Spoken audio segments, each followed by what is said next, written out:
Date है आज 8 जनवरी 2021 और अपना करंट अफेयर करने के बाद हम क्वेश्चन करेंगे। क्वेश्चन लास्ट में करेंगे रोज़ की तरह।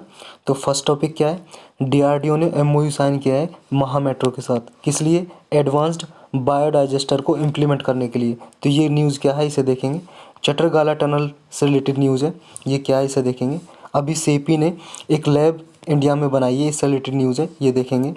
सुप्रीम कोर्ट ने क्लैरिफाई किया है वर्टिकल और हॉरिजॉन्टल रिजर्वेशन पे अभी, तो उसे देखेंगे।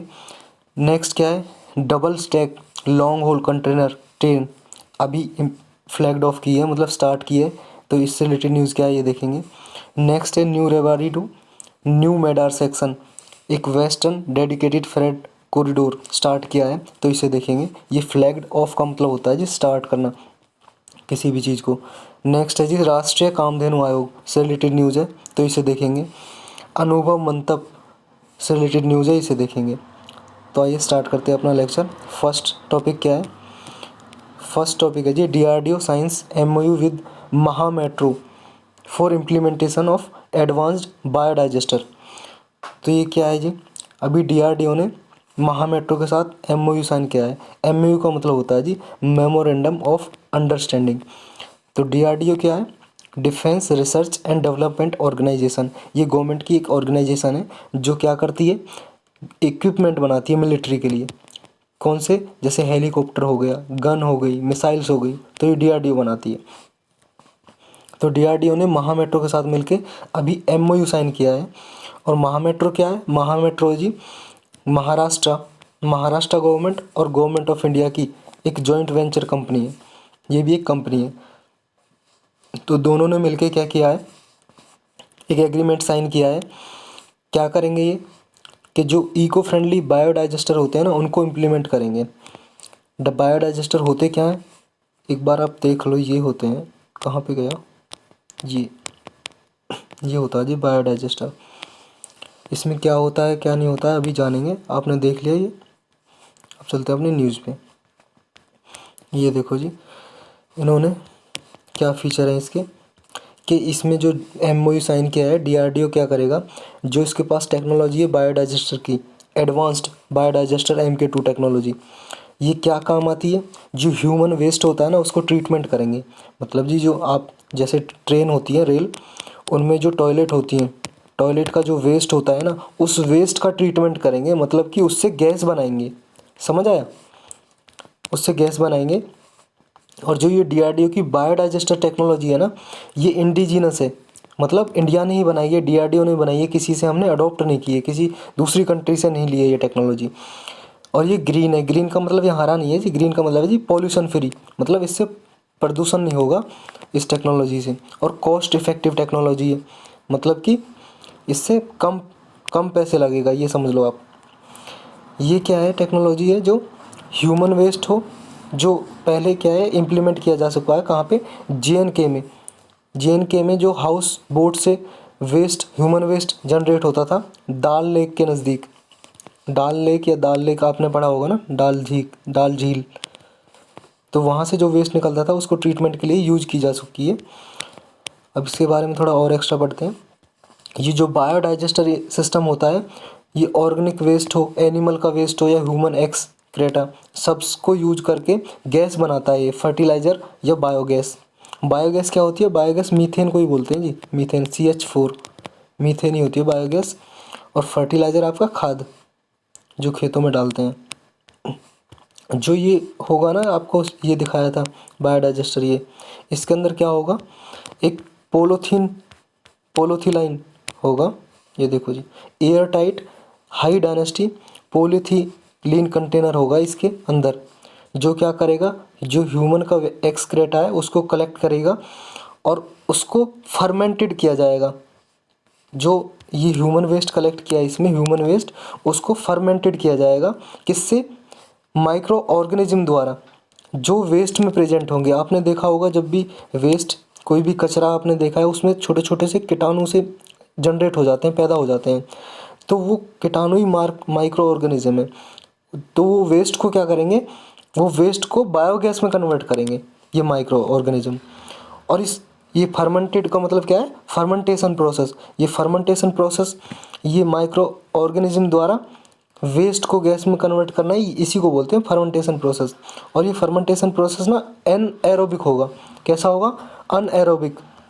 अनएरोबिक का मतलब होता है जी विदाउट ऑक्सीजन। ये यहाँ पे लिखा हुआ है देखो, विदाउट ऑक्सीजन जो ये प्रोसेस होगा, जो ये होंगे माइक्रो ऑर्गेनिज्म, ये जो वेस्ट को बदलेंगे बायोगैस में विदाउट ऑक्सीजन। एक डिब्बे में होगा जी, जैसे वो दिखाया था ना मैंने टॉयलेट टाइप, ये डिब्बे में बंद सा होगा। और ये माइक्रो ऑर्गेनिज्म यहाँ पे ऑक्सीजन नहीं होगा, ऑक्सीजन नहीं होगा, विदाउट ऑक्सीजन इसको कन्वर्ट करेंगे बायोगैस में। तो और ये बैक्टीरिया रेस्पॉन्सिबल फॉर डीकम्पोजिशन, जो ये वेस्ट को करेंगे ना बायोगैस में कन्वर्ट, इनको मेथनोजेनिक बोलते हैं। बैक्टीरिया को मेथनोजेनिक। मेथनोजेनिक क्यों बोलते हैं, क्योंकि ये मीथेन प्रोड्यूस करते हैं और मीथेन के नाम पे इनको मेथनोजेनिक बोलते हैं। और मीथेन गैस ही बायोगैस होती है। याद करो मैंने कल बताया था एक एलएनजी, लिक्विफाइड नेचुरल गैस, इसमें भी क्या होती है, मीथेन। मीथेन।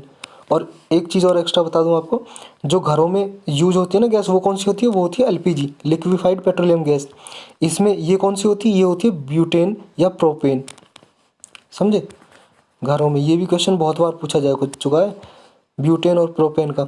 ये तो पीसीएस वगैरह में बहुत बार बहुत बार पूछा जा चुका है कि एलपीजी में जो घरों में गैस यूज होती है वो कौन सी होती है, ब्यूटेन और प्रोपेन। याद रखना आप। अपने टॉपिक पे आते हैं।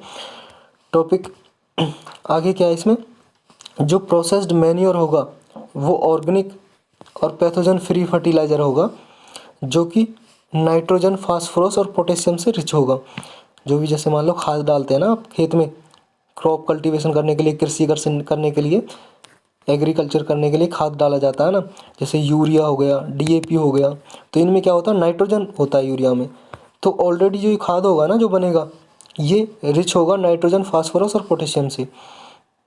समझे, बस इतना ही था इसमें। चलते हैं नेक्स्ट टॉपिक पे। नेक्स्ट क्या है, चटरगला टनल। ये क्या है, टनल का मतलब होता है जी सुरंग। सुरंग पता है ना आपको, जैसे ये अर्थ है, यहाँ पे प्लेस है कोई, इसके नीचे से खोद के सुरंग बना देते हैं नीचे से। अब मैं नीचे से खोद के तो नहीं दिखा सकता ना यहाँ पे, समझ जाओ बस आप। ये टनल, टनल का मतलब सुरंग होता है। ये कहाँ पे बनाई गई है, जम्मू कश्मीर में बनाई जा रही है, बनाई नहीं गई है, कंप्लीट की जाएगी। अभी इसका उद्घाटन किया है तो इसलिए न्यूज़ में है। तो किस किस को कनेक्ट करेगी, डिस्ट्रिक्ट कथुआ से डिस्ट्रिक्ट डोडा को कनेक्ट करेगी ये जम्मू कश्मीर में। और ऑल वेदर सुरंग होगी, ये टनल होगी। ऑल वेदर का मतलब जी चाहे बर्फ़ पड़े चाहे बारिश हो, सब में काम करेगी। इससे जो ट्रैवलिंग टाइम है वो कम होगा। और जो पंजाब बॉर्डर तक जाएगी ये, समझ रहे हो, लखनपुर पंजाब बॉर्डर तक। और सोचो इस टनल के कारण, ये जब ये टनल बनेगी सुरंग, इसके कारण 4 आवर कम लगेंगे ट्रैवलिंग में, 4 घंटे कम लगेंगे।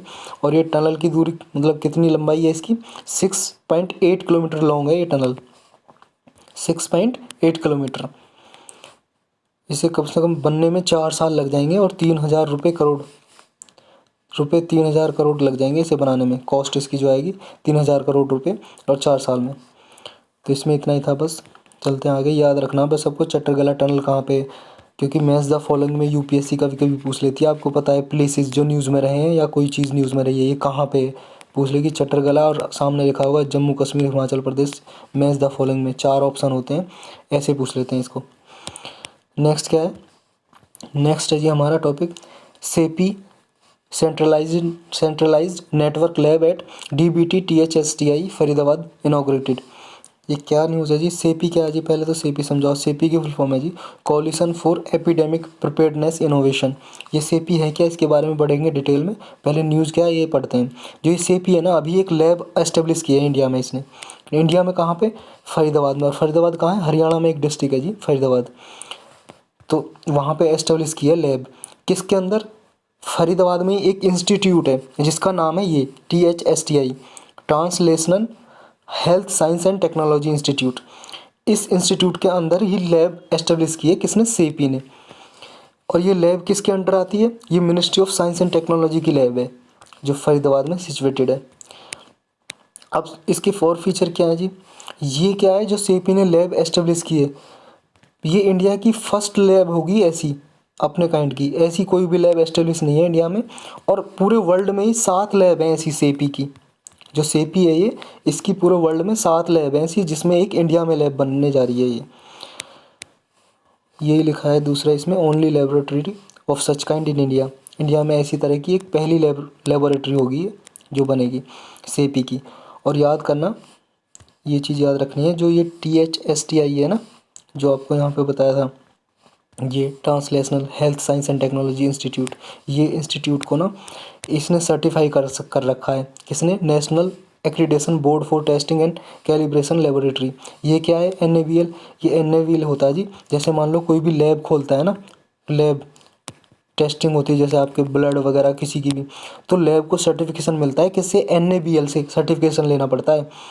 ये सर्टिफिकेट देती है, तब वो लैब वाला काम कर सकता है। तो इस जो इंस्टीट्यूट है इसको लेबोरेटरी फंक्शन करने के लिए इससे सर्टिफाइड है ये THSTI। अब समझते हैं सेबी के बारे में। सेपी जो आ रहा है, सॉरी, सेपी क्या है? Coalition for epidemic preparedness innovation. ये ना एक पार्टनरशिप है, पार्टनरशिप जिसमें पब्लिक प्राइवेट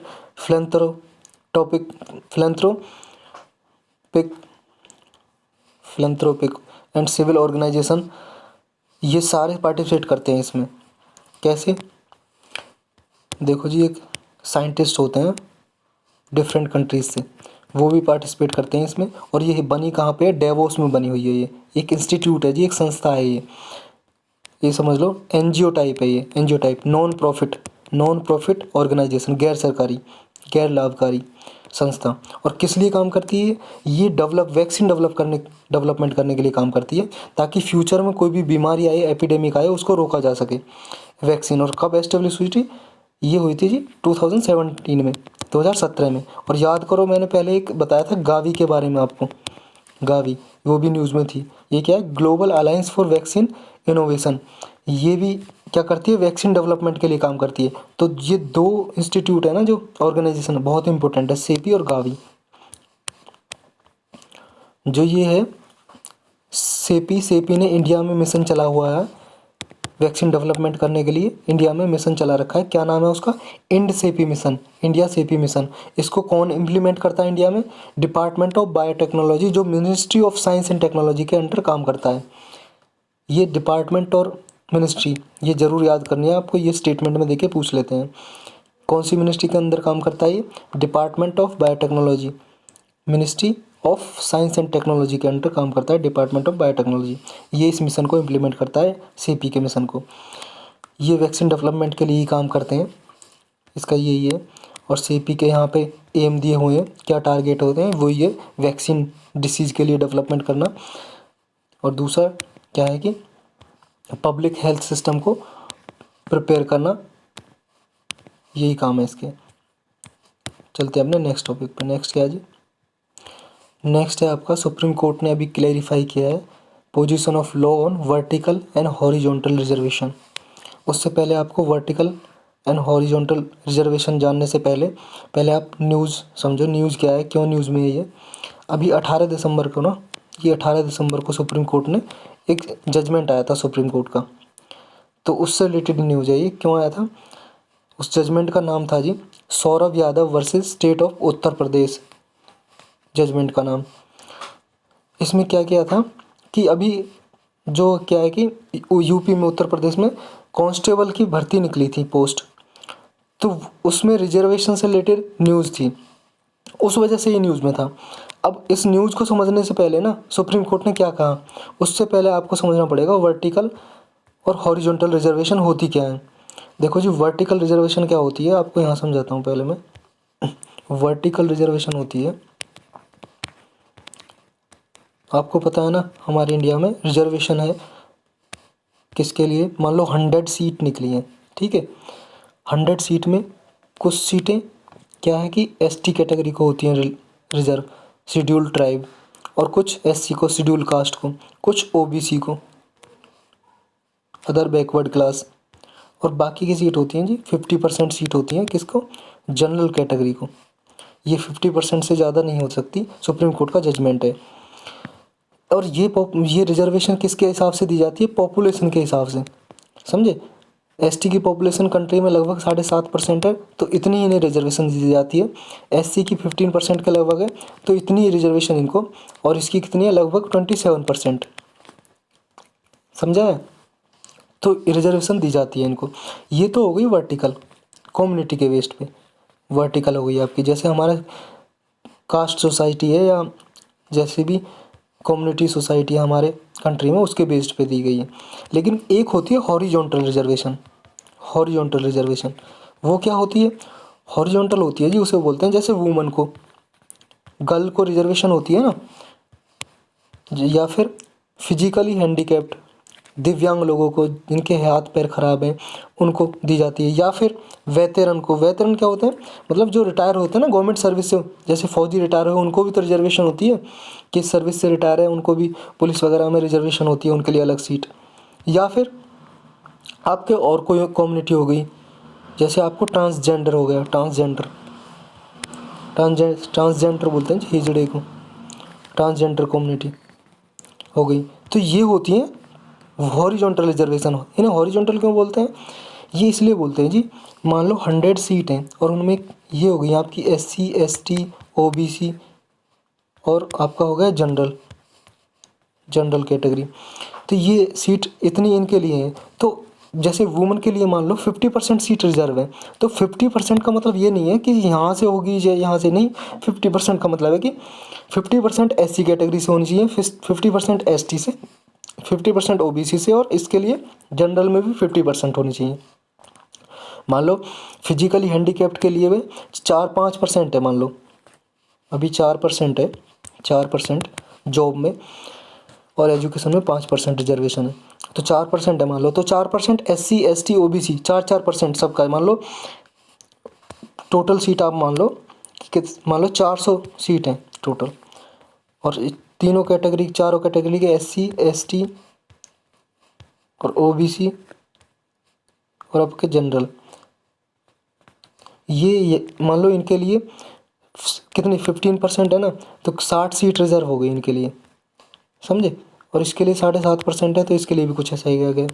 मान लो एससी में 60 सीट रिजर्व है और 4% रिजर्वेशन किसको, फिजिकल हैंडीकैप को। तो 4% इसका भी 4% गया कि दो, कितना आ जाएगा इसका 2.4, लगभग 3 सीट इसके इसमें एससी कैटेगरी में फिजिकल हैंडीकैप्ड के लिए रिजर्व होंगी।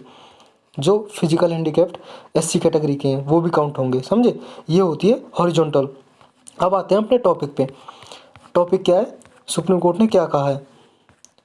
सुप्रीम कोर्ट ने कहा जी, एक बार ये लाइन पढ़ो आप। Supreme Court ruled that if a person belonging to an intersection of vertical horizontal reserve category had secured scores high enough to qualify without the vertical reservation, the person would be counted as qualifying without the vertical reservation and can not be excluded from the horizontal quota in general category. नहीं आया ना समझ में, बताता हूँ। देखो जी, कोई भी पर्सन है, मान लो अभी केस क्यों आया था, एक यूपी की लड़की थी सोनम तोमर। इसके क्या है कि ये ओबीसी कैटेगरी से थी, ओबीसी कैटेगरी से थी, और ओबीसी की कट ऑफ गई थी जी, मान लो जी 78% गई है, और जनरल की गई है जी 76%, मतलब कम गई है, समझे। तो इसने क्या किया कि इसने 78% नंबर आए इसके, 78%, और जनरल की कैटेगरी की गई है 76, और ये वुमन थी, गर्ल थी, लड़की थी। तो क्या है कि ये नंबर, मान लो नंबर तो कुछ और ही थे जी, 276 के लगभग और 278 के लगभग, समझ रहे हो। ये मैंने सिर्फ मानने के लिए बोला आपको। तो अब जो ओबीसी कैटेगरी ये सोनम तोमर थी, तो इसके क्या है कि मार्क्स कितने आए थे 78, और जनरल की कट ऑफ गई है 76। तो अब क्या है कि ओबीसी की सीट तो सारी फिल हो गई, समझ आया। लेकिन जनरल कैटेगरी की जो लास्ट लड़की थी उसकी कितने नंबर आए, 76। लेकिन क्या है कि सुप्रीम कोर्ट ने कहा है कि मेरिट पहले देखी जाएगी, पहले देखी जाएगी। अगर किसी लड़की के जनरल कैटेगरी है तो उसके मान लो 76% है, और ओबीसी की कैटेगरी के 78% है, तो वो सीट 76 वाले को नहीं दी जाएगी, जिसके 78% मार्क्स आए उसको दी जाएगी, समझ आया। इसका मतलब है जी, सुप्रीम कोर्ट ने कहा है जनरल कैटेगरी का मतलब ये नहीं होता है कि अब सिर्फ अपर कास्ट, अपर कास्ट नहीं है, जनरल कैटेगरी का मतलब है उसमें सारी कैटेगरी आती हैं। ये सब कैटेगरी के लिए है कि मान लो, ये तो गलत है ना कि मान लो कोई 78% मार्क्स लेके आ रहा है, तो सुप्रीम कोर्ट ने कहा है कि वर्टिकल, फिर यहाँ पे ना वो अपनी वर्टिकल रिजर्वेशन का फ़ायदा नहीं ले रहा है, जो उसे मान लो ओबीसी के बेस पे रिजर्वेशन मिल रही है ना 27%, उसमें नहीं ले रहा है वो, क्योंकि उसने मार्क्स लाए हैं 78% और कट ऑफ गई है 76%। तो और वुमन कोई है 76% जनरल की, उसे नहीं दी जाएगी क्योंकि मेरिट लिस्ट पे आधार होगी, लिस्ट पोस्ट, समझे। तो इसको 78% की वजह से इसको सीट दी जाएगी वुमन की वो। तो ये कहा है सुप्रीम कोर्ट ने, ये लिखा है जी आपके यहाँ पे, ये देखो कि अगर उसने विदाउट वर्टिकल रिजर्वेशन, अगर उसने कोई वर्टिकल रिजर्वेशन का फ़ायदा नहीं उठाया क्योंकि 78% मार्क्स आए उसके, तो वो हॉरिजॉन्टल रिजर्वेशन से एक्सक्लूड नहीं की जा सकती, अलग नहीं किया जा सकती, क्योंकि वुमन की रिजर्वेशन भी तो है ना उसकी, गर्ल होने के कारण भी तो रिजर्वेशन है। और गर्ल में क्या है, जनरल कैटेगरी में भी 50% होनी चाहिए, और क्योंकि ये 78% मार्क्स ले आई है। और कहा है सुप्रीम कोर्ट ने, अगर ऐसा होगा सारे कैंडिडेट आप ऐसे वर्टिकल रिजर्वेशन पे दे दोगे, मान लो जनरल कैटेगरी को 76 आई है उसको दे दिया, तो फिर क्या है, ये तो फिर जनरल कैटेगरी में क्या है कि लोअर उस पे हो जाएगा, लोअर स्कोर्स पे सारे लोअर स्कोर्स के भर्ती हो जाएंगे, जो 78% लेके आ रहा है वो तो भर्ती होगा ही नहीं। तो ये बोला है सुप्रीम कोर्ट ने, ये यहाँ पे लिखा है कि overall selection would have candidates with lower scores, अगर ऐसा होगा आप 76 वाले को भर्ती करेंगे। अब ये मैंने बताया जी, इसमें देखो रिजर्वेशन, वर्टिकल रिजर्वेशन में SC ST OBC आती हैं, और हॉरिजॉन्टल में आते हैं आपके ये वुमन, वेतरन, वेतरन वही रिटायर्ड ऑफिसर, ट्रांसजेंडर कम्युनिटी और डिसेबिलिटी से जो लोग आते हैं। बस यही है जिसमें। चलते हैं अपने नेक्स्ट टॉपिक पे।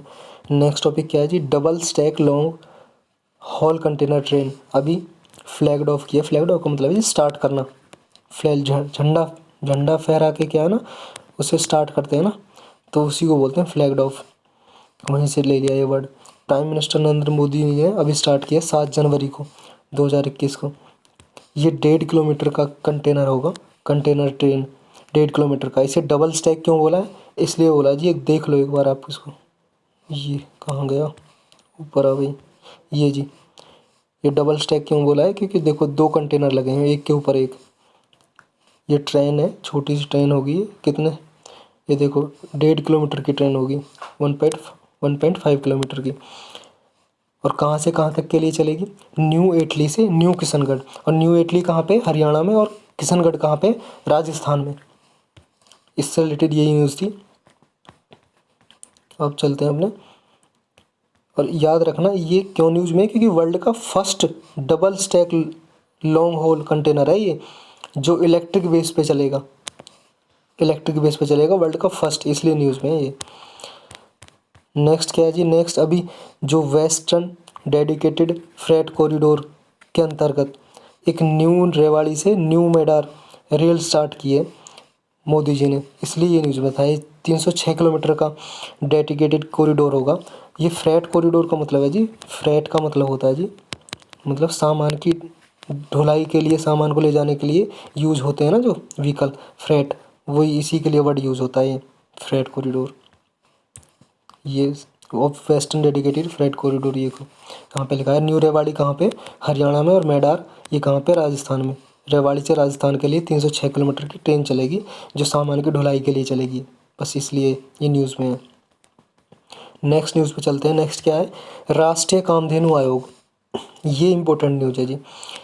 ये क्यों न्यूज़ में है जी, न्यूज़ में इसलिए, राष्ट्रीय कामधेनु आयोग ने अभी स्टार्ट किया है कामधेनु गो विज्ञान प्रचार प्रसार एग्ज़ाम। किस लिए, ये किस लिए स्टार्ट किया है जी, ये स्टार्ट किया है ताकि जो लोगों को इम्पोर्टेंस, काउज की, गाय की इम्पोर्टेंस बताई जा सके और एजुकेट किया जा सके, किसके प्रति, बोविन स्पीसीज। बोविन स्पीसीज होती हैं गाय की वैरायटी को बोलते हैं जी बोविन। गाय की एक ही वैरायटी थोड़ी ना होती है, बहुत सारी वैरायटीज़ हैं, तो बोविन रिलेटेड है गाय से, काऊ से, काऊ। और पॉइंट क्या है इसके बारे में, कामधेनु आयोग है क्या, कामधेनु आयोग एक एजेंसी है जी, जो department of animal husbandry and dairying, department of animal husbandry and dairying के अंडर काम करती है। और ये डिपार्टमेंट किस मिनिस्ट्री के अंदर काम करता है, ministry of fisheries animal husbandry and dairying, ये मिनिस्ट्री के अंदर आता है। ये किस लिए काम करता है राष्ट्रीय कामधेनु आयोग? वही काऊ को प्रोटेक्शन करने के लिए काम करता है। अभी क्या है कि इसने एक एनिमल हस्बेंड्री ऑर्गेनाइज की है मॉडर्न एंड साइंटिफिक लाइंस पे। किस लिए? जो हमारी इंडिजिनस ब्रीड है ना, इंडिजिनस ब्रीड किसकी? काऊ की। जो हमारे काऊ की मतलब देसी ब्रीड है, इंडिजिनस का मतलब देसी, गाय की देसी ब्रीड है, उसको बचाने से लिए और स्लॉटर से बचाने के लिए। स्लॉटर का मतलब हो जाए काटना, कसाई खाने में काट देते हैं ना गाय को, तो स्लॉटरिंग होने से बचाया जा सके इसलिए। और जो हमारे मिल्च एनिमल हैं, मिल्च एनिमल क्या होते हैं? जो दूध दूध देने वाले पशुओं को बोलते हैं मिल्च एनिमल। और ड्रॉट कैटल मतलब जो दूध नहीं देते हैं उनको बोलते हैं। तो उन दोनों को बचाया जा सके स्लॉटरिंग से, इसलिए ये काम कर रहा है कामधेनु आयोग। लगभग हमारे देश में कितनी है कंट्री में? 50 से लगभग 50 ब्रीड है कैटल की। कैटल ढोर को ही बोलते हैं, ढोर पशु गाय बैल, ढोर पशु गाय बैल जो होते हैं ना उन्हीं को कैटल बोलते हैं। और 17 ब्रीड है बफेलो की कंट्री में, इनको बचाने के लिए ये चलाया जा रहा है। और क्या इसमें नेक्स्ट है जी, जो स्कीम इम्प्लीमेंट होगी किससे क्या होगा? जो फार्मर है, मार्जिनल फार्मर है, small and marginal farmer, woman है, यूथ हैं, उनको क्या है लाइवलीहुड प्रोवाइड होगी। क्योंकि आपको पता होगा जो ये कैटल वगैरह हैं इनको ज़्यादा जो पालते हैं वुमन बहुत ज़्यादा काम करती हैं इनके लिए, तो उनको लाइवलीहुड, लाइवलीहुड का मतलब है जी एम्प्लॉयमेंट, रोज़गार, एम्प्लॉयमेंट प्राप्त होगा उनको बढ़ावा मिलेगा। और जो ये राष्ट्रीय कामधेनु आयोग है ना, राष्ट्रीय कामधेनु आयोग, ये क्या है? एक राष्ट्रीय गोकुल मिशन है उसका पार्ट है ये। राष्ट्रीय गोकुल मिशन क्या है? राष्ट्रीय गोकुल मिशन है जी, ये चलाया गया था गवर्नमेंट ने 2014 में। देखो यहाँ लिखा होगा, ये यहाँ पे 2014 में चलाया था। किस लिए? ये भी क्यों? जो इंडिजिनस हमारी बोविन ब्रीड है ना, गाय की ब्रीड है, उनको बचाया जा सके। और दूसरा एक इम्पोर्टेंट ये है कि उनकी क्रॉस ब्रीडिंग की जा सके, क्रॉस ब्रीडिंग की जा सके। क्रॉस ब्रीडिंग करने से होगा क्या? मिल्क प्रोडक्शन बढ़ेगा जी, दूध की मात्रा बढ़ेगी। मान लो 2 वैरायटी की गायें हैं, ये 2 वैरायटी की गायें हैं, गाय बनानी पड़ेगी क्या? मान लो गाय है ये, तो इनका दोनों से जीन लेके क्रॉस ब्रीडिंग की जाती है इनकी, या फिर लैब में की जाती है, या फिर नेचुरली क्रॉस ब्रीडिंग कराई जाती है। तो उससे क्या है मिल्क प्रोडक्शन बढ़ेगा और जो फार्मर्स की इनकम भी बढ़ेगी इससे। जब दूध ज़्यादा होगा तो जो दूध ज़्यादा होगा तो बिकेगा भी ज़्यादा कहीं, तो इनकम भी बढ़ेगी। इतना ही था इसमें। चलते हैं नेक्स्ट टॉपिक पे। नेक्स्ट क्या है जी? नेक्स्ट है जी हमारा अनुभव मंतप इन बेसवा कल्याण। बेसवा कल्याण जगह का नाम है जी कर्नाटक में, और वहाँ पे अनुभव मंतप सेटअप करने के लिए न्यूज़ है ये, इसलिए न्यूज़ में है। और है क्या अनुभव, ये अनुभव मंतप ये है जी, देख लो आप, थोड़ा ऊपर करके दिखाते हैं इसे, ये देखो, ये कर्नाटक में बनने जा रहा है आपका अनुभव मंतप।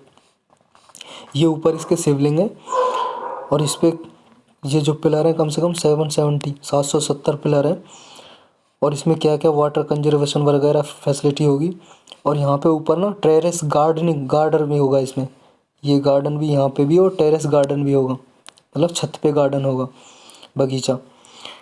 और इसकी क्या क्या वैरायटी है क्यों न्यूज़ में सारी देखेंगे। उससे पहले देख लो ये किसके लिए बनाया जा रहा है। ये जी एक बेसवेश्वर, भगवान बेसवेश्वर थे, उनका आप पहले चित्र देखो, स्टैचू। पहले इसको करते हैं ऊपर और इनको लेके आते हैं ऊपर। ये है जी भगवान बेसवेश्वर। इन्होंने क्या है कि अनुभव मंतप को बनाया था 12th सेंचुरी में। तो उनको ही रिवाइज किया जा रहा है, एक बड़ा मंतप बनाया जा रहा है। क्या रिलेटेड न्यूज़ है सारी देखेंगे। अब न्यूज़ पे चलते हैं अपने। कर्नाटक के चीफ मिनिस्टर ने फाउंडेशन रखी है किसके लिए? न्यू अनुभव मंतप। कहाँ पे? बेसवा कल्याण में बनाया जाएगा, एक जगह का नाम है जी। ये 12th सेंचुरी के पोइट फिलोसफर थे बेसवेश्वर, जो इस अनुभव मंतप मतलब अपनी लाइफ को पूरा इन्होंने सोशल रिफॉर्म के लिए गुजार दी, उनके लिए बनाया जा रहा है ये। अनुभव मंतप के बारे में थोड़ा जानते हैं। जो ये अनुभव मंतप बनाया जा रहा है, ये लगभग 7.5 एकड़ ज़मीन पर बनाया जाएगा और इसमें 6 फ्लोर होंगी, 6 फ्लोर। ये जो भगवान बैसवेश्वर हैं उनकी फिलॉसफी को रिप्रेजेंट करेगा, जो जो वो रिफॉर्म करना चाहते थे सोसाइटी में।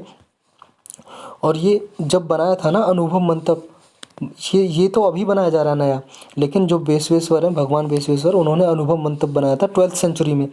उसे वर्ल्ड का फर्स्ट पार्लियामेंट भी बोला जाता है। पार्लियामेंट, संसद, वर्ल्ड का फर्स्ट क्यों बोला जाता है? क्योंकि इसमें ना जो ये मंतप बनाया था बिल्डिंग, इसमें सारे धर्म के लोगों को आज़ादी थी आने की। कोई भी धर्म का लोग आ सकता था, कोई भी जाति का, कोई भी कास्ट का हो, कोई भी क्रीड का हो, प्रजाति का हो, या कोई भी मैन हो या वुमन। आपको पता है ना, आपने हिस्ट्री में पढ़ा होगा कि वुमन को सबॉर्डिनेट समझा जाता था मैन के, कि ये क्या है कि वुमन जो महिला है वो आदमी से लोअर है और इसको अधिकार नहीं थे ना वेद पढ़ने के और ना ही पढ़ने के। कोई पढ़ने का अधिकार नहीं था, पढ़ाई लिखाई नहीं करने देते थे वुमेन्स को। तो ये, लेकिन जब ये अनुभव मंतप सेटअप किया था ये भगवान बैसवेश्वर ने, तो इन्होंने सबको आज़ादी दी, सबको, वुमेन्स हो या किसी भी लोअर कास्ट का हो या कोई भी आपके किसी भी धर्म का हो, धर्म के आपस में भेदभाव ना हो धर्म के आधार पे। तो ये सब कुछ सेटअप करना चाहते थे। तो इसे इसलिए फर्स्ट पार्लियामेंट बोला जाता था वर्ल्ड का। पार्लियामेंट में भी पता है ना आपके सारे क्या है कि धर्म जाति के आधार पे थोड़ी ना बैठते हैं सिर्फ कि इसी धर्म के लोग बैठेंगे, सारे इलेक्ट होके आते हैं सारे धर्म से, सारी कास्ट से। तो इसलिए पार्लियामेंट बोला जाता था इसे। ये बिल्डिंग जो बनाई जा रही है, जो अभी अनुभव मंतप है, वो किस स्टाइल में बनेगी? कल्याण चालुक्य स्टाइल में। कल्याण चालुक्य स्टाइल आर्किटेक्चर होगा, ये याद कर लेना है, बहुत इंपॉर्टेंट है चालुक्य स्टाइल। चालुक्य स्टाइल क्यों बोला इसे? क्योंकि जो ये बिल्डिंग बनाई जा रही है ना, ऐसे स्टाइल में जो चालुक्य किंग थे, आपने हिस्ट्री में पढ़ा होगा चालुक्य किंग, उनके जो बिल्डिंग बना करती थी ना, इस स्टाइल में बनती थी चालुक्य किंग की बिल्डिंग। तो इसलिए इसे चालुक्य स्टाइल आर्किटेक्चर बोला जा रहा है, कल्याण चालुक्य स्टाइल आर्किटेक्चर। और इसके टॉप पे मैंने बताया शिवलिंग होगा एक, जो टॉप पे होगा। और क्या है कि एक ओपन एयर थिएटर की तरह बनाया जाएगा। मॉडर्न वाटर कंजर्वेशन सिस्टम होगा इसमें, वाटर को कंजर्व करने के लिए। टेरेस गार्डन होगा छत पे, मैंने बताया था। लाइब्रेरी होगी, रिसर्च सेंटर होंगे, प्रेयर हॉल, प्रार्थना करने के लिए हॉल होगा, और योग सेंटर भी होगा इसी के अंदर। अब भगवान बैसवेश्वर के बारे में थोड़ा जान लेते हैं। ये क्या थे? 1134 से लेके 1168 तक के ये रहे थे। एक इंडियन फिलोसफर, सोशल रिफॉर्मर थे, समाज की भलाई के लिए जो काम करते थे। इनका सपना था कि कास्टलेस सोसाइटी एस्टेब्लिश की जाए, मतलब ऐसा समाज बनाया जाए, सोसाइटी बनाई जाए जिसमें कास्ट ही ना हो, कास्टलेस सोसाइटी, और किसी कास्ट और धर्म के आधार पे डिस्क्रिमिनेशन ना हो। डिस्क्रिमिनेशन मतलब भेदभाव ना हो किसी के अगेंस्ट। ऐसी सोसाइटी ये एस्टेब्लिश करना चाहते थे। बेसवा जयंती मनाई जाती है हर साल इन्हीं के जन्मदिन पे। विश्व गुरु बैसवेश्वर के उपलक्ष्य में बनाई जाती है हर साल इन्हीं के जन्मदिन पे। ये कहाँ पे जन्म हुआ था इनका? बगवेदी जगह है जी, बीजापुर डिस्ट्रिक्ट में, कर्नाटक में, वहाँ पे हुआ था इनका। ये इन्होंने क्या है कि कौन सा धर्म एस्टेब्लिश करना चाहते थे? लिंगायतिज्म बोलते थे, लिंगायतिज्म बोलते थे उसको, ट्रेडिशन को, क्योंकि ये क्या है कि शिवलिंग की पूजा किया करते थे। और इनकी जो फिलॉसफी थी किस 3 प्रिंसिपल पे बेस्ड थी, जिनका नाम है अरीवू, का मतलब है ट्रू नॉलेज, मतलब सच्चा ज्ञान। सेकंड है जी आचार, राइट कंडक्ट, मतलब कि सही बिहेवियर होना चाहिए, बर्ताव, सही बर्ताव होना चाहिए। अनुभव, डिवाइन एक्सपीरियंस, अनुभव। तो 3 चीज़ें, अरीवू, आचार और अनुभव, ये 3 प्रिंसिपल थे जिस पे बेस्ड थी। और सोसाइटी में रिफॉर्म लाना चाहते थे ये 12th सेंचुरी में। और एक अप्रोच थी इनकी, क्या थी कि डिसिप्लिन होते थे इनके। डिसिप्लिन क्या क्या होते थे?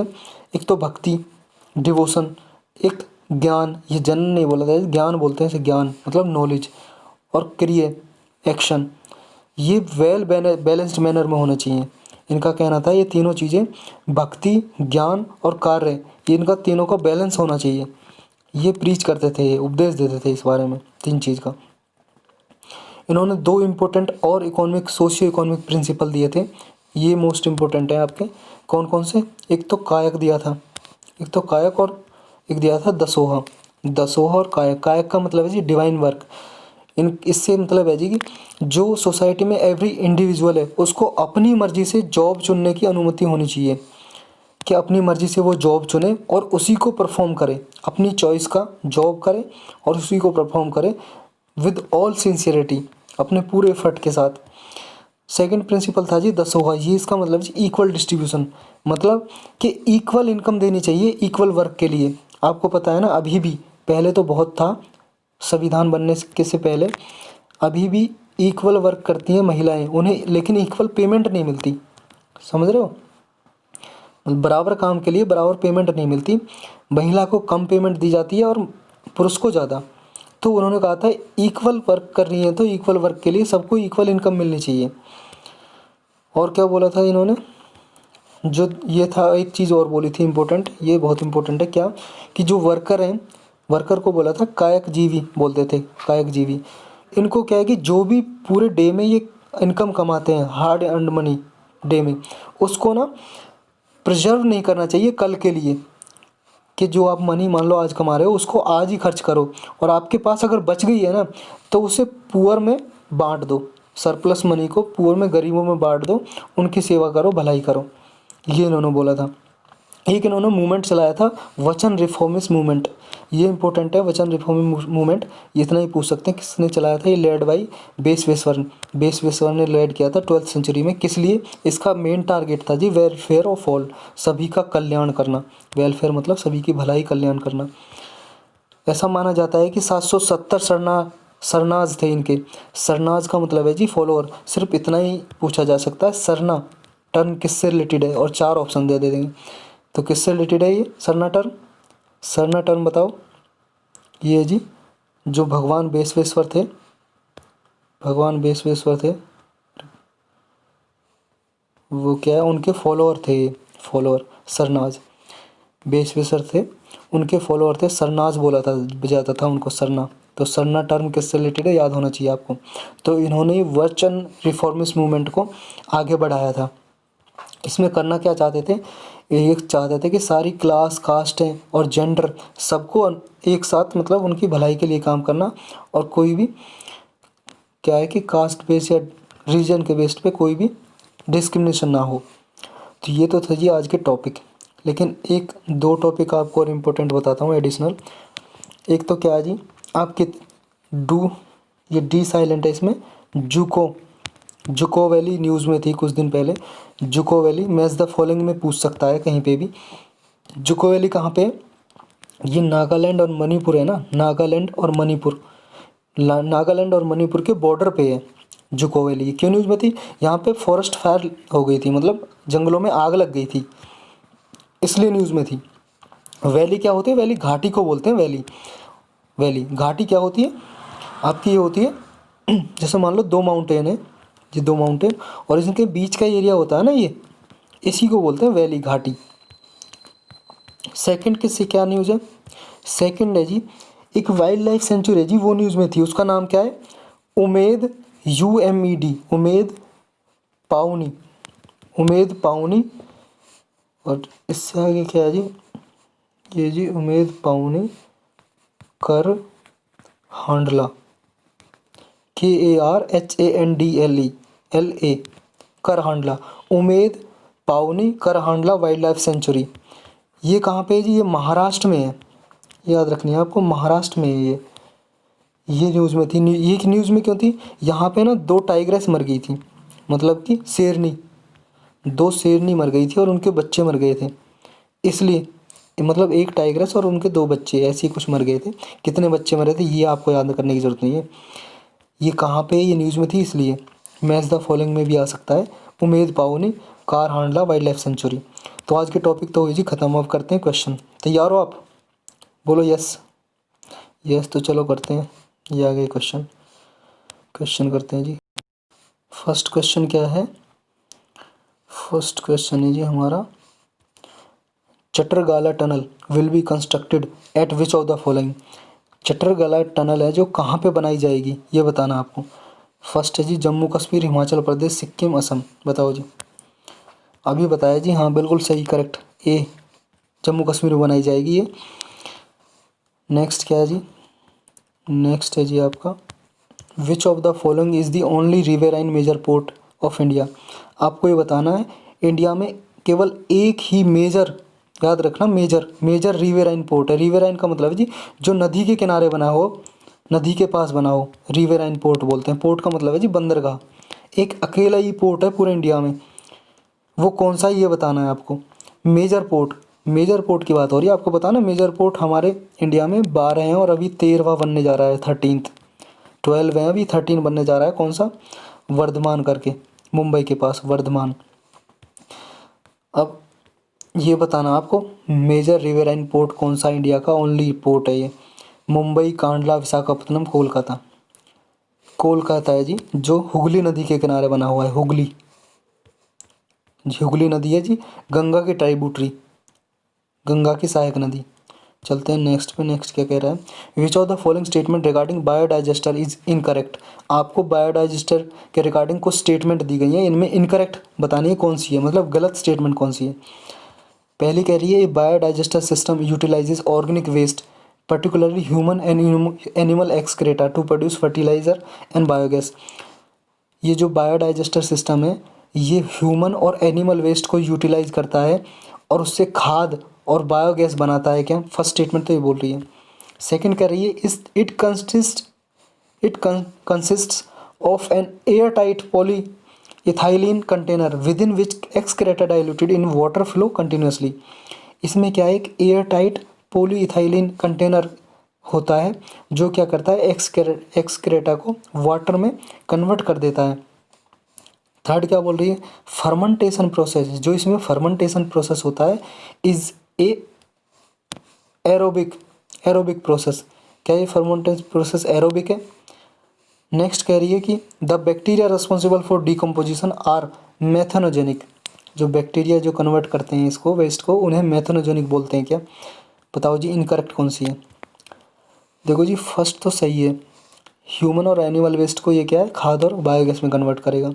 सेकंड भी सही है, air tight polyethylene container होगा इसमें, मैंने बताया था आपको। थर्ड बिल्कुल गलत है जी, तो ये आंसर हो जाएगा हमारा सी। गलत क्यों है मैंने बताया था आपको, याद करो। ये एरोबिक नहीं है जी, अनएरोबिक है। अरे रुक जाओ, अनएरोबिक प्रोसेस है। अनएरोबिक का मतलब है जी विदाउट ऑक्सीजन होगी ये प्रोसेस होगा फर्मेंटेशन का, इसलिए ये हमारा जवाब हो जाएगा सी। और डी भी तो सही है जी, बैक्टीरिया को मैथनोजेनिक बोलते हैं क्योंकि मीथेन गैस प्रोड्यूस करता है ना ये। अब नेक्स्ट है जी हमारा एवियन इन्फ्लुएंजा बर्ड फ्लू। मैंने आपको कराया था करंट अफेयर में, देखते हैं कितना याद है आपको। स्टेटमेंट दी हुई है, सही बतानी है आपको। फर्स्ट है it is highly contagious viral disease.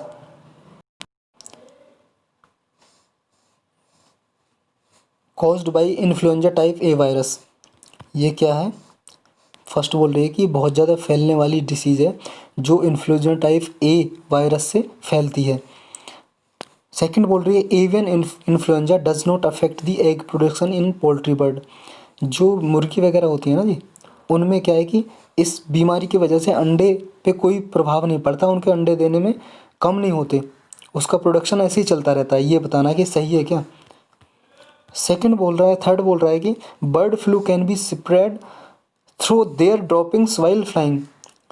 कि बर्ड फ्लू जो डिसीज़ है ये ऐसे भी फैल सकता है, अगर कोई बर्ड उड़ रहा है और उसके मुंह से कोई मान लो ड्रॉप गिर जाए, लार गिर जाए कुछ, तो उससे भी ये फैल सकता है। तो आपको बताना है कौन सी स्टेटमेंट करेक्ट है, करेक्ट स्टेटमेंट बतानी है। आपका है जी 1 ओनली, 1 2 1 3 1 2 3 ऑल। देखो जी फर्स्ट बिल्कुल सही है, ये हाईली कंटेजियस है, ज़्यादा फैलने वाली बीमारी और वायरस से ही होती है। कौन सा वायरस है? Influenza type A virus. Third भी सही है जी, bird flu can be spread dropping से, अगर उनके मुंह से लार वार गिर जाए उड़ते समय तो उससे भी फैल सकता है। लेकिन सेकंड गलत है। क्यों? क्योंकि जी जब बीमार होगा, आप ही सोचो, जब पक्षी बीमार होगा तो उनके एग प्रोडक्शन पे इफ़ेक्ट पड़ेगा, कम हो जाएंगे एग प्रोडक्शन, तो ये गलत है। तो ये क्या है, ये आप देखो कॉमन सेंस भी लगा सकते हो। अगर आपने पढ़ा भी नहीं है ना टॉपिक, मान लो एक स्टेटमेंट तो आप ये काट सकते हो। क्यों? अब आप ही सोचो, जब आप बीमार होंगे, डिसीज़ हो जाएगी किसी को, तो क्या इतनी अपनी एबिलिटी से काम कर पाएगा वो? बिल्कुल नहीं कर पाएगा। तो ये मुर्गी भी इतनी एबिलिटी से काम नहीं कर पाएगी, किसी की बर्ड को वगैरह को होंगी। समझे। तो आप दो को तो काट ही सकते हो, मान लो जहाँ जहाँ भी दो था इसे काट सकते थे, इसे काट सकते थे, समझे। अब इसमें और इसमें बच जाता। अगर आपको पता होता तीसरा सही है तो आप सी आंसर लगा देते, तो आपका सी करेक्ट आंसर हो जाएगा। तो ये एलिमिनेशन टेक्निक आपको लगानी है वहाँ पे जब एग्ज़ाम दोगे। नेक्स्ट करते हैं जी, ग्रांड इथोपियन रेनेसेंस डैम अभी न्यूज़ में था, मैंने करंट अफेयर में नहीं कराया था, बस इसलिए आपको क्वेश्चन में करा रहा हूँ, क्वेश्चन उठा लिया इससे रिलेटेड। तो ये अभी न्यूज़ में था, किस रिवर पे बना हुआ है ये बताना आपको। ये कौन सी पे जी, कॉन्गो, जम्बेजी, नाइजर, ब्लू। ये जी ब्लू रिवर पे, ब्लू नाइल रिवर पे, ब्लू नाइल रिवर पे। और ये कहाँ पे, अफ्रीका में जी, अफ्रीका में इथोपिया में। ये एक डैम है जी, किस लिए बनाया जा रहा है, इलेक्ट्रिसिटी, बिजली बनाई जाएगी रिवर पे, डैम बना के इलेक्ट्रिसिटी जनरेट की जाएगी, बिजली बनाई जाएगी। और ये बहुत इंपॉर्टेंट है जी, अफ्रीका का सबसे बड़ा डैम है ये, ग्रांड इथोपियन रेनेसेंस डैम। ये देखो जी यहाँ पे अफ्रीका का, ये रेड सी, मेडिटेरेनियन सी, ये अफ्रीका का मैप है जी, यहाँ पे इथोपिया है। और ये ब्लू नाइल, पेन चेंज करते हैं, ये नाइल सबसे बड़ी रिवर है जी, नाइल, नील बोलते हैं हिंदी में से, लिखते हैं ये नाइल, NIELE, नील रिवर। इसकी ट्राइब्यूटरी है सहायक नदी ब्लू नाइल, इथोपिया से निकलती है और ये मिलती है यहाँ पे जाके इजिप्ट में। तो यहाँ पे बनाया जा रहा है, ये रेड रेड सा दिखाई दे रहा है ना, ये डैम यहाँ पे इथोपिया में बनाया जा रहा है, समझे, इसलिए न्यूज़ में था ये। चलते हैं अपने नेक्स्ट टॉपिक पे। नेक्स्ट है जी, which of the following states does not experience cold wave condition. कह रहा है कि कौन से स्टेट में कोल्ड वेव नहीं चलती हैं, कोल्ड वेव ठंडी हवाएं कौन से स्टेट में नहीं चलती हैं। राजस्थान में नहीं चलती हैं क्या, मध्य प्रदेश में, उड़ीसा, दिल्ली। बताओ जी कौन कौन से, 1 2 3 4 2 4 या all state experience cold wave condition. D कह रहा है कि ऐसा कुछ नहीं है कि किसी में नहीं चलती, ये सारे स्टेट हैं जो ऊपर दिए हुए हैं, सारे स्टेट, इन सभी स्टेट में कोल्ड वेव चलती हैं। बताओ जी, देखो जी इसका आंसर है डी, सभी स्टेट में चलती हैं इनमें, उड़ीसा में भी चलती हैं, दिल्ली में भी, मध्य प्रदेश में और राजस्थान में भी, समझे। चलते हैं नेक्स्ट पे। नेक्स्ट भी मैंने आपको कराया हुआ है, consider the following statement, cold wave से रिलेटेड है जी। IMD declares cold wave, Indian meteorological department है जी इसकी फुल फॉर्म। ये कोल्ड वेव को डिक्लेयर करता है only when the temperature of the place falls below 0 degree Celsius. ये कह रही है जी, जो IMD है जब ही कोल्ड वेव डिक्लेयर करता है जब किसी प्लेस का, किसी जगह का 0 डिग्री से नीचे टेम्परेचर चला जाए तभी करता है। तो बताना आपको करेक्ट है स्टेटमेंट या नहीं है, करेक्ट स्टेटमेंट बतानी है आपको। सेकंड बोलिए, according to recent study consuming alcohol beverage during cold wave is not recommended as it reduces the body temperature. ये बोल रही है जब कोल्ड वेव की कंडीशन चलती हैं तो जो डिपार्टमेंट है IMD वो सजेस्ट करता है, सलाह देता है कि इस दौरान कोल्ड मतलब कि आपको एल्कोहलिक बेवरेजेस मतलब शराब, दारू वगैरह नहीं पीनी चाहिए, क्योंकि ये बॉडी के टेम्परेचर को रिड्यूस कर देता है, घटा देता है। तो ये बताना कौन सी स्टेटमेंट करेक्ट है, 1 2 दोनों या दोनों गलत है।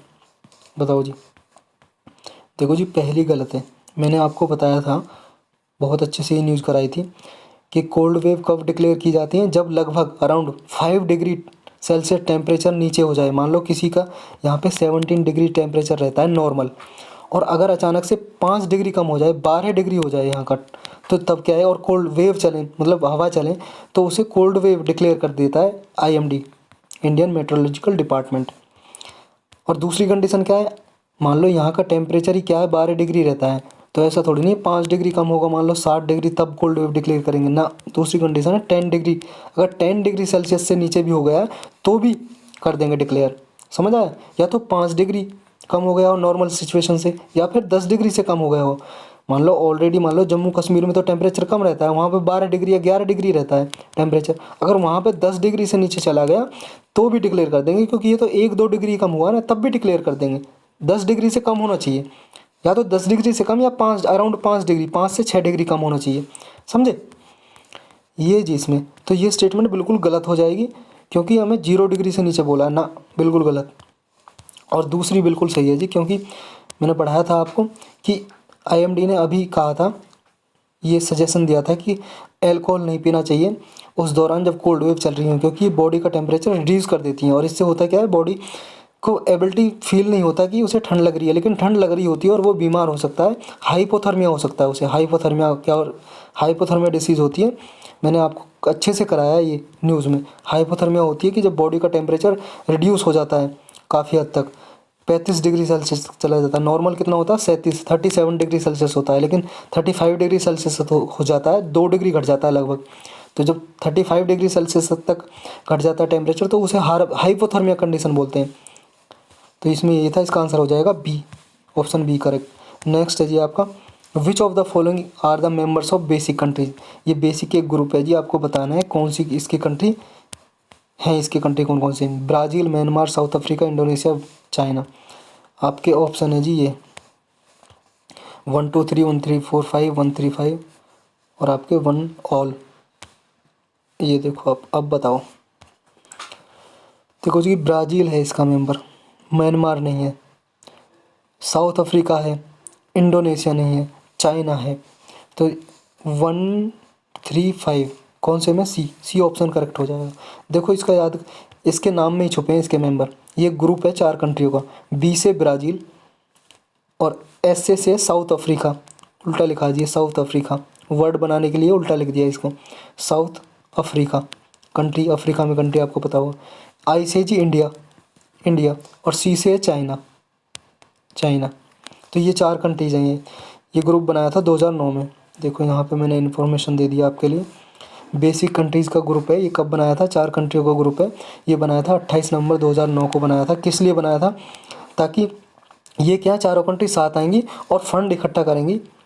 फंड का मतलब पैसा, और ग्रीन हाउस गैस इमिशन को रिड्यूस करेंगी। मतलब जो भी पॉल्यूशन होता है ना ग्रीन हाउस गैस से, ग्रीन हाउस गैस को रिड्यूस करने के लिए ये काम करेंगे, ताकि क्लाइमेट चेंज से निपटा जा सके। समझे। तो आज की यही थे न्यूज़। आपको क्या करना है, समझ आ गया है तो शेयर करना है ज़्यादा से ज़्यादा। प्लीज़ शेयर करो अपने फ्रेंड्स में। Thank you for watching. कल मिलते हैं जी।